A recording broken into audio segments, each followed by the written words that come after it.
मनोज जरांगे आंदोलनाला बसतात आणि मराठा समाजाच्या पदरात काहीतरी पाडूनच राहतात। म्हणूनच आज महाराष्ट्रात जरांगे पाटील बस नाम ही काफी है। याला कारण म्हणजे राज्य सरकारने ओबीसी समाजाप्रमाणे मराठा समाजासाठीही प्रमुख 8 सवलती लागू करण्याचा निर्णय घेतलाय। कोणत्या आहेत या सवलती तर सांगते, पण त्याआधी पुणेकरांच्या हक्काच्या पुणे लोकलला फॉलो करायला विसरू नका। आता ओबीसी विद्यार्थ्यांना मिळणाऱ्या अनेक शैक्षणिक सवलती आणि योजनांचा लाभ मराठा समाजातील विद्यार्थ्यांनाही मिळणार आहे।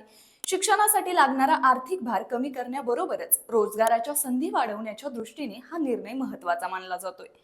पहिली योजना म्हणजे 10वी नंतरच्या शिक्षणासाठी मिळणारी शालांत परीक्षोत्तर शिष्यवृत्ती। 9वी ते 12वीच्या विद्यार्थ्यांसाठी विशेष शिष्यवृत्ती तसेच विविध शैक्षणिक शुल्कांची प्रतिपूर्ती आता मराठा विद्यार्थ्यांनाही मिळणार आहे। त्यामुळे उच्च शिक्षण घेणाऱ्या विद्यार्थ्यांना मोठा आर्थिक आधार मिळण्याची शक्यता वर्तवली जाते। इतकंच नाही तर रोजगाराच्या दृष्टीनेही सरकारने पाऊल उचललंय। मोटार वाहन चालक आणि वाहक प्रशिक्षण योजना मराठा समाजातील तरुणांसाठी सुरू करण्यात येणार आहेत। यामुळे कौशल्य विकासासोबतच रोजगाराच्या नवीन संधीही उपलब्ध होऊ शकतात।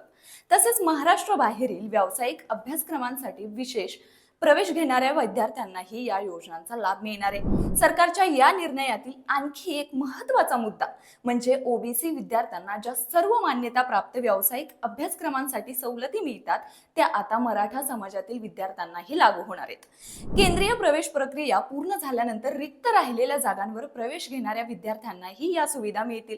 आणि सर्वात महत्त्वाची सवलत म्हणजे भविष्यात ओबीसी समाजासाठी ज्या नवीन शैक्षणिक सवलती किंवा सुविधा लागू होतील त्या कोणत्याही वेगळ्या आदेशाशिवाय मराठा समाजालाही आपोआप लागू होणार आहेत। त्यामुळे शिक्षणाच्या क्षेत्रात मराठा समाजातील विद्यार्थ्यांसाठी हा निर्णय एक मोठा टप्पा ठरणार आहे। या निर्णयाबद्दल तुमचं मत काय? कमेंट करून नक्की सांगा।